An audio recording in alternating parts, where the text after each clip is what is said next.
Hola, bienvenidos a la Caja Verde. Este programa es especial para los emprendedores, para los freelance, que sabemos de que cuando pasamos la parte creativa, entonces llega el momento de sentarse a poner los numeritos, a hablar de impuestos y a poner las cosas claras desde el inicio. Y por eso hemos invitado en el programa de hoy a Rosana Cabana Pascual. Hola. Hola, ¿cómo te sientes? Todo bien y sobre todo con muchas preguntas que he tenido la oportunidad de poder pues recibir de todo lo que estamos aquí en Acento, porque a veces siento de que a uno le responden las preguntas o las dudas que uno tiene con respecto a la contabilidad, pero luego surgen otras y sobre todo que la DGI va variando mucho. Cuando tú te aprendes algo, luego ellos varían algo y es como que, Así es. ok, debo aprender todo desde el inicio. Pero antes, Rosa, de comenzar a hablar sobre, yo sé, esos temas que todos los que están en su casita quieren saber, ¿cuáles son las salidas que tiene quien quiere dedicarse a la contabilidad como carrera? Te cuento que la contabilidad, lejos de lo que mucha gente piensa, no es una carrera a la que tú te dedicas a una sola cosa. Tú puedes ser contador de una compañía, el que lleva los libros contables diarios.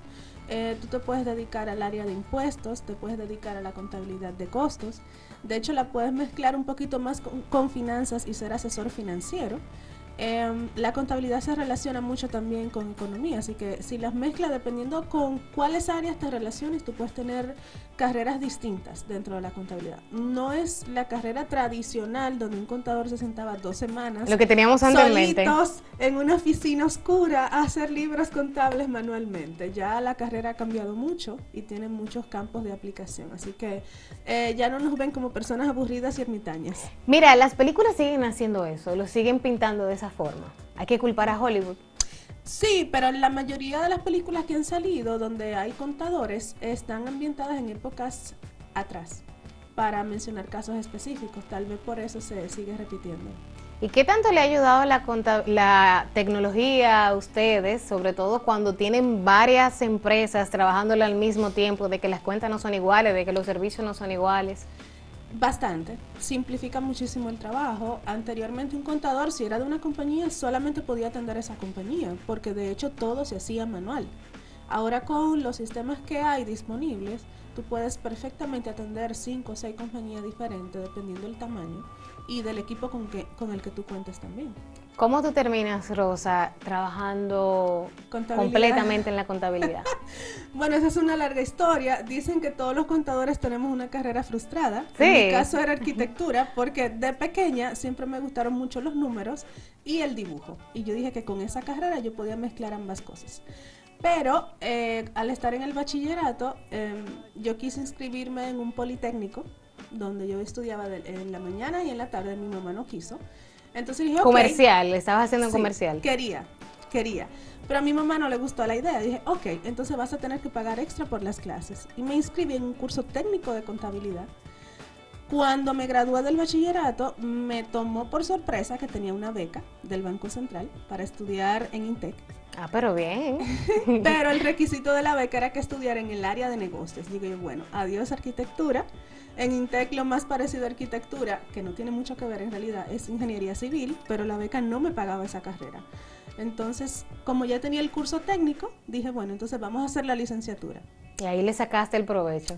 Ahí sí. De hecho fue fácil porque ya entré teniendo conocimiento, o sea que gracias a Dios siempre me fue muy bien. ¿Cuáles han sido los mayores retos de ejercer esa carrera aquí en República Dominicana?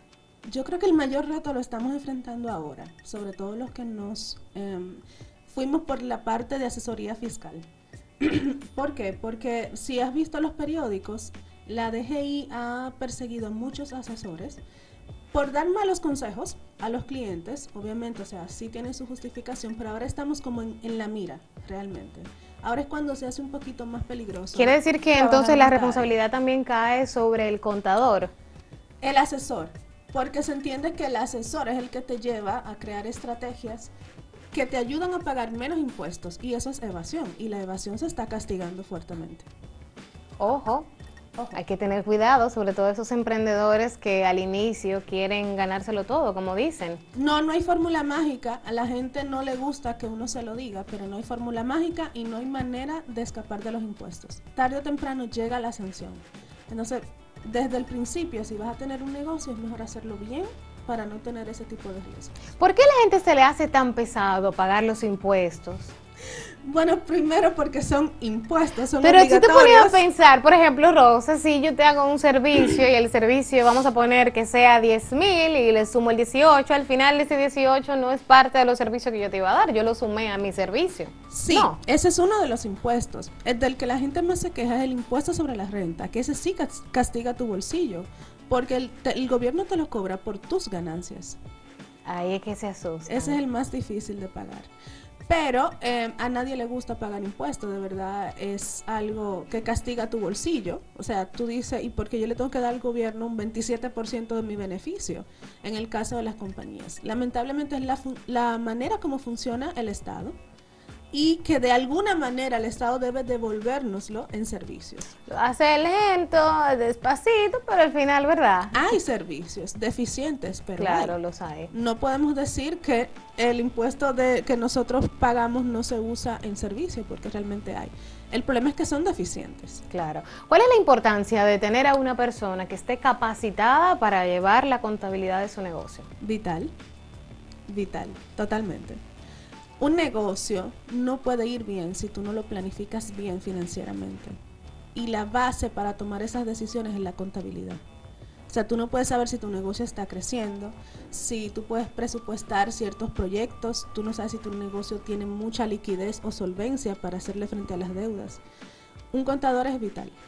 ¿Cuáles son esas dudas principales que tienen los empresarios, por así decir, ¿verdad?, cuando acuden a un asesor financiero?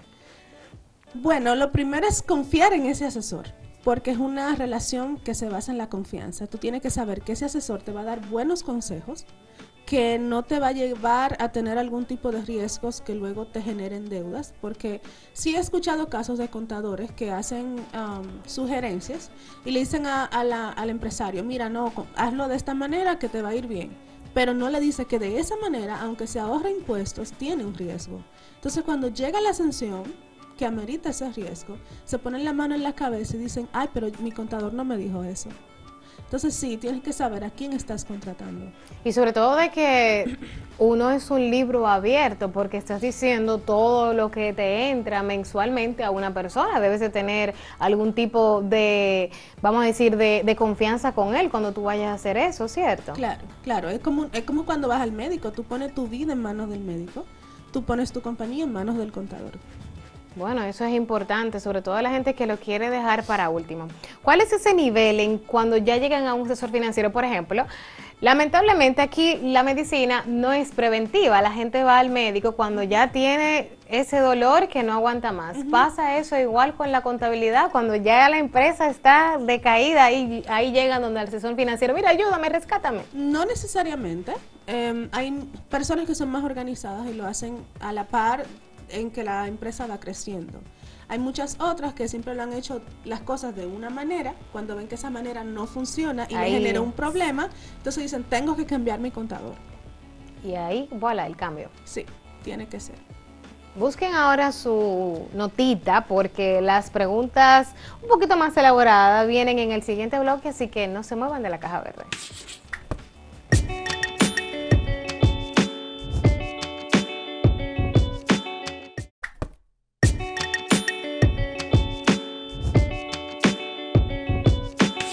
Estamos de vuelta en la caja verde hablando de contabilidad, pero ahora nos vamos a enfocar en la parte de los impuestos. Estoy con Rosa Nacaona Pascual. Rosa, ¿cuáles son esos deberes impositivos más importantes que hay? Si tú podrías resaltarlo. Como deberes, no hay uno más importante que el otro.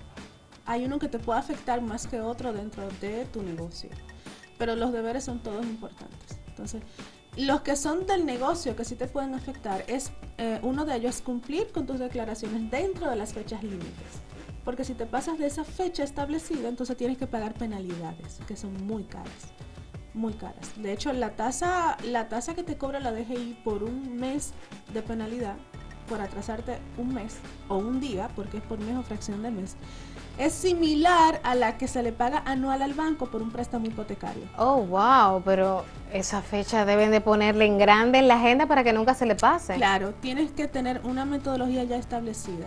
establecer sistemas dentro de tu negocio para decir, mira, si yo tengo que presentar los formatos de envío de datos el día 15, yo empiezo a trabajarlo el día 10, para que sepas y puedas presentar a tiempo esas informaciones. Igual el ITEVIS se presenta el día 20, pero inmediatamente tú envías los formatos de envío de datos el 15, ya tú puedes preparar el ITEVIS. Entonces prepáralo ya para que sepas cuánto vas a pagar el día 20.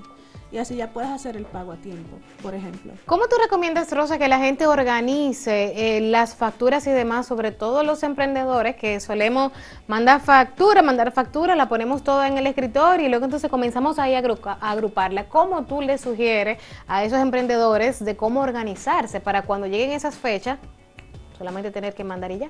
Claro, mira, hay herramientas como el Excel, que es muy fácil de usar. Ahí tú puedes llevar un control de cuál fue la factura que emitiste y tener el monto, el NSF, la fecha en la que la emitiste, el ITEVIS que facturaste. Todos esos datos te lo piden los formatos de envío de datos. Además de que sirven como un control interno para tú saber cómo van tus ingresos y si la gente te está pagando o no. Eso te facilita el llenado de los formatos de envío de datos, porque tú puedes copiar y pegar. El formato de envío de datos te permite copiar y pegar información. Es muy importante tener mucho orden en la documentación que apoya nuestras declaraciones. ¿Qué van a hacer esas informaciones? Normalmente las facturas de ingreso y las facturas de gastos, que son las que nos van a permitir calcular nuestros impuestos. Claro, sí se tiene una manera muchísimo más ordenada y cualquier cosita, ¿verdad? Ya tiene ahí todo en carpeta y en un Excel debidamente organizado.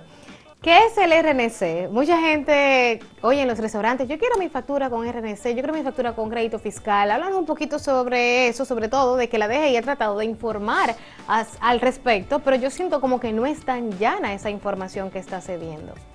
Sí, cuando uno habla de impuestos habla en un lenguaje técnico, lamentablemente no todo el mundo lo entiende. Se hace el esfuerzo de comunicarlo, claro está. Pero el RNC es el Registro Nacional de Contribuyentes, es lo que te identifica a ti ante la DGI como un contribuyente.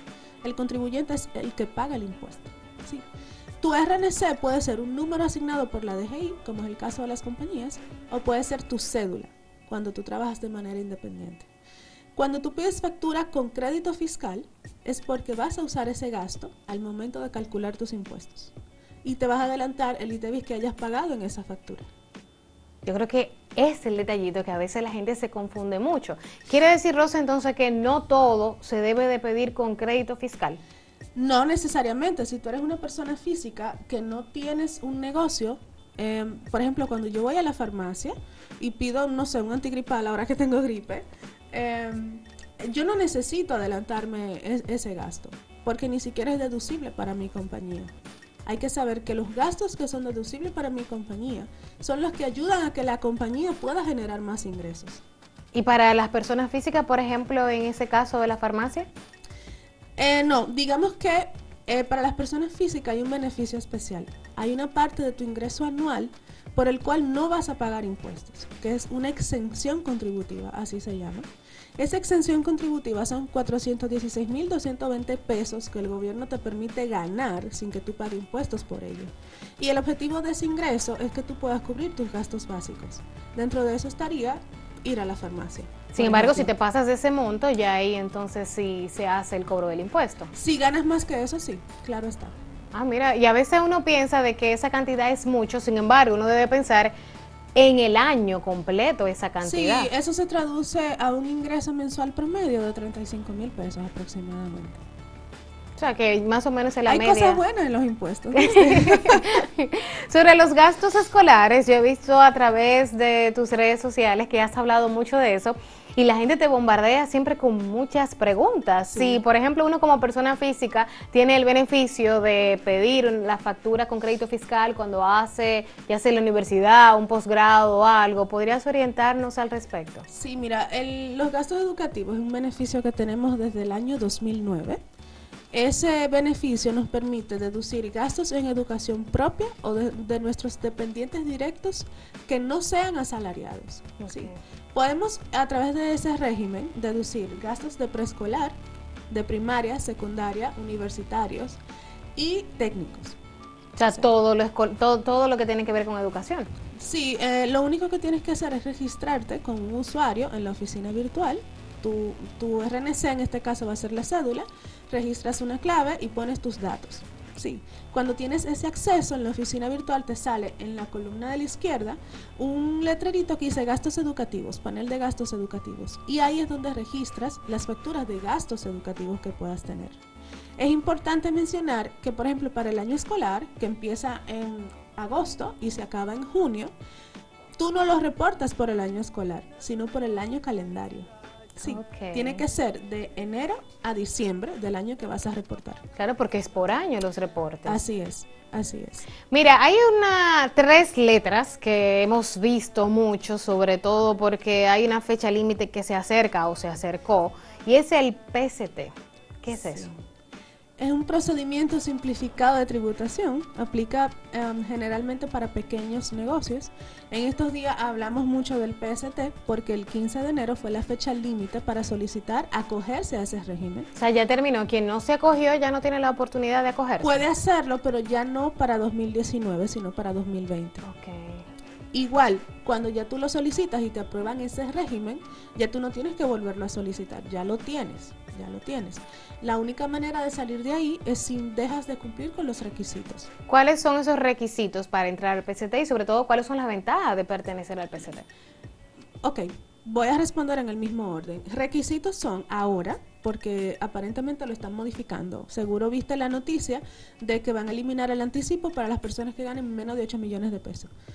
Eso es una modificación al PST, básicamente. Sí, porque sigue la misma línea. El beneficio... 8 millones de pesos anuales. Wow, ya desearía uno ganar esa cantidad. Quisiéramos pasarnos de ahí, claro está. Mira, requisitos son ahora, porque cuando cambie hay que ver qué sale. Claro. Es que tus ingresos sean exentos de ITEVIS o que tú estés sujeto a que te retengan el 100% de ITEVIS cuando tú facturas algo, como persona, porque no aplica a compañías.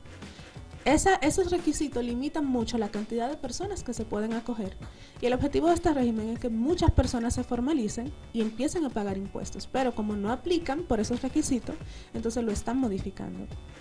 ¿Cuáles son los beneficios? Cuando tú te acoges al PST de ingresos, porque hay 2 modalidades, vamos a hablar del de ingresos, que es el que más le interesa a los emprendedores. No pagas anticipo. Tu impuesto sobre la renta anual lo haces en un acuerdo de pago automático de 2 cuotas, o sea, no lo tienes que pagar todo junto. No tienes que hacer las remisiones de envío de datos mensuales. Se la puede hacer anual y ya. No la haces. No tienes que reportar gastos. Automáticamente el 40% de tu ingreso se considera un gasto deducible. Okay. Y además de que tienes ese 40% deducible, tienes la exención contributiva. Ah, pero son muchos beneficios. Sí, llega un momento en tus ingresos en que ya deja de ser efectivo, ya no te representa una ventaja. Y eso es cuando ganas más de 3 millones de pesos al año aproximadamente.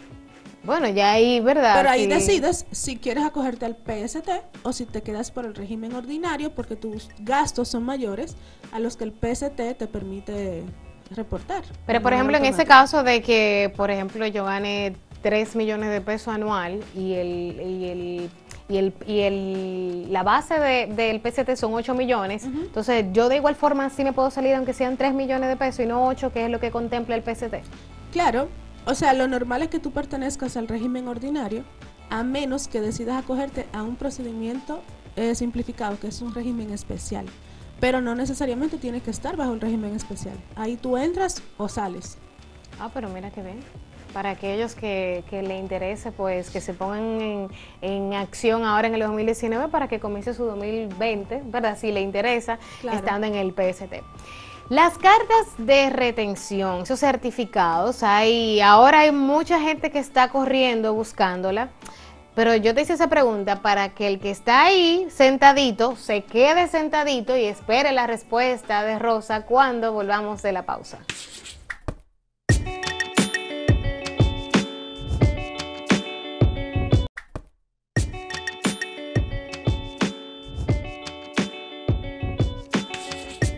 Bueno, le dejé una pregunta en el aire a Rosa sobre esos certificados de retención que mucha gente anda corriendo buscándolo. ¿Cuál es la importancia de tener este certificado de retención y por qué es tan necesario solicitarlo? Primero, la ley obliga a las empresas a que actúen como agente de retención. Cuando lo hacen, tienen que emitir una carta a la persona a la que le aplicaron la retención, indicando, mira, yo te pagué un monto X y te retuve tanto de impuesto. ¿De cuál impuesto? Puede ser ITEVIS e impuesto sobre la renta, ambos a la vez. Esa carta, ¿para qué le sirve a la persona que prestó el servicio? Le sirve como un crédito, porque esas retenciones que te hacen son un crédito en tus declaraciones. Si no tienes las cartas, entonces no puedes usar esos créditos y tendrías que pagar el impuesto otra vez. La carta es un equivalente a un cheque, así me gusta decirlo para que la gente lo entienda. Claro, pero se supone que es como el comprobante de que esa empresa pagó esa retención que te hizo. Exactamente, exactamente. Pero esas retenciones que me hacen son impuestos que yo voy adelantando. En el momento en que hago mi declaración anual o la mensual del ITEVIS, en caso de que como persona tenga que presentar ITEVIS, esas retenciones que me han hecho las voy acreditando y eso disminuye el impuesto que voy a pagar al momento de presentar la declaración. Y entonces, Rosa, ¿por qué hay tantas empresas que se ponen un poquito morosas cuando se le hace la solicitud de esa carta como si se le estuviese pidiendo, yo no sé, más dinero del que ya se había acordado? Imagínate, mira, los contadores tienen muchas obligaciones. Tal vez la carta no sea una prioridad para ellos, aun cuando tienen que emitirlo porque la ley se lo exige. Eso significaría tú verificar en qué fecha le pagaste a esa persona, buscar en los archivos, verificar, porque la carta tiene que tener datos exactos. Sí, entonces se convierte un poco cuesta arriba. O la otra posibilidad es que te hayan hecho la retención pero no la hayan pagado. Es un detalle. Es entonces evasión de impuestos, ¿verdad? Se está quedando con un dinero que se supone que debió pagar. Bueno, a veces se puede deber a un error porque las cosas pasan. O sea, imagínate una declaración de una compañía grande que tenga que tener, no sé, al mes 30 proveedores informales y que cada uno tú les retenga una porción de impuesto. Mantener ese control detallado es difícil. Claro, y errar es de humanos. Así es. Sin embargo, ¿cuál es ese procedimiento que podría hacer un freelance que a la empresa a cual le está brindando algún servicio se le haya pasado pagar esa retención que se le hizo? Mira, lo primero es que junto con el pago tú exijas la carta de retención, sobre todo si tú a esa empresa no le prestas servicio de manera recurrente. ¿Por qué? Porque si lo dejas hasta el final del año, se puede olvidar. Y después, para tú conseguir todas las cartas que necesitas, va a ser muy cuesta arriba. Claro. Por otro lado, si tú le prestas servicio de manera recurrente, tú puedes acordar, mira, no sé, al final del año tú me sumas todo lo que me pagaste durante el año, hacen una única carta detallando todas las facturas que ese freelance emitió y todas las retenciones que se le hicieron. Por lo menos para el impuesto sobre la renta podría funcionar. Pero eso es una buena forma también. Claro, sí. Siempre y cuando se tenga todo organizado y así saber con minuciosidad qué se pagó y qué no. El orden es básico, de verdad que sí. Definitivamente la contabilidad requiere muchísimo orden. Si no hay orden... Sí. Orden, consistencia y disciplina. Y sobre todo saber lo que se está haciendo, porque hay mucha gente que no sabe lo que está haciendo, que están metiendo a la gente ahí en lío y es un problema, Rosa. Tú te ríes porque tú sabes muy bien que es así. Mira, tú pues te has convertido en una aliada de la tecnología porque tienes una aplicación llamada Retenciones Dominicanas. Cuéntame de esa necesidad de desarrollar esta aplicación. Sí, precisamente por el tema de que hay muchas de las fiscalizaciones se generan por inconsistencias. Y esas inconsistencias vienen porque o no te aplican una retención, o tú la reportaste, pero la otra persona no. Y como la DGI hace cruces entre las declaraciones, por ejemplo, si yo te emito una factura, lo que yo reporto de ingreso, tú lo tienes que reportar como gasto. Pero si las declaraciones de nosotras no coinciden, eso puede levantar sospechas y en algún momento generarte una fiscalización. Con las retenciones pasa mucho de que no se aplican o se aplican en porcentajes incorrectos. Entonces, por eso quise hacer el app, porque también las normas que hay y las leyes que dicen cuáles son las retenciones aplicables son muchas. O sea, yo te puedo decir que hay que leer el Código Tributario, el reglamento, varias normas e incluso decretos. Para saber cuáles son las retenciones que aplican. Esta aplicación es una aplicación móvil que tú la instalas en el celular y te sirve de consulta para saber como empresa cuánto tienes que retener y como persona cuánto te deben retener a ti. Vamos a poner un ejemplo del uso de la aplicación. Ok. En la aplicación te va a pedir datos básicos. Sí, te va a preguntar quién vende el servicio, porque por lo general las retenciones aplican a servicios, te va a preguntar quién lo compra. Cuando te digo quién, se refiere a el tipo de persona, si es física o jurídica, si es una empresa contratista o constructora, si es una línea aérea o el gobierno, por ejemplo. Hay muchas opciones, tú tienes que saber identificarte, o sea, sí, hay que tener cierto conocimiento para usar el app. Te va a pedir cuánto es el monto de la transacción y en la siguiente pestaña te dan todas las opciones de transacciones que están sujetas a retención. Las seleccionas y la tercera pantalla te dice cuánto vas a retener, cuánto vas a pagar y te dice la base legal que dice por qué tienes que aplicar esas retenciones. ¿Qué tiempo te llevó desarrollar esta aplicación? Alrededor de 5 meses aproximadamente. ¿Y qué tiempo ya tiene en el mercado? La lancé ahora a inicios de año, ese fue mi regalo de año nuevo. Está disponible para Google Play y pronto para iOS. Ah, pero mira bien, sobre todo para esos freelance que yo sé que se están documentando muchísimo y es importante, sobre todo la organización y saber qué se paga, cuánto se debe de pagar y tener orden. Sí, claro que sí. Es importante resaltar que es gratuita, por lo menos para Android. En iOS sí va a tener un costo mínimo, porque en iOS todo se paga. Lamentablemente es así. Es así, pero sí es una buena herramienta. Yo quisiera así que todo el mundo la use porque les va a simplificar la vida realmente. Pues mira qué bien que tú como contadora pues estés enseñando lo que sabes para simplificarle la vida a toda esa gente que son freelance, a los también emprendedores que a veces como que nos llenamos mucho la cabeza con tanta información, no sabemos filtrar y al final no sabemos qué hacer. Bueno, pero por eso tú tienes que rodearte de personas que sí te ayuden. Cada quien es especialista en su área. Entonces tú no sabes algo, pero tienes que saber quién sabe. Exactamente. ¿Tienes una web? Por favor, compártela. Sí, tengo rosanacabona.com. Está la página de la compañía, seiton.com.do, Seiton con S. Y me encuentran en Instagram como Rosa Anacabona, todo junto. Que estás haciendo live ahí, los otros días hiciste uno, que yo sé que te bombardearon muchísimo con muchísimas preguntas. Así fue. O sea, que iban a tener la oportunidad también de documentarse a través de tus redes. Sí, o sea, más que todo las cosas que publico son informativas para ir formando a las personas, porque hay un nicho de mercado que no tiene información, pero la necesita. Y a veces no tiene para pagarle a un asesor. Claro, definitivamente. Rosa, gracias por venir a La Caja Verde. Muchísimas gracias a ti por invitarme. Y ustedes, gracias por mantener la sintonía y recordar de seguirnos a través de las redes en @LaCajaVerdeRD y en todas las redes como @AcentoTV. Hasta la próxima.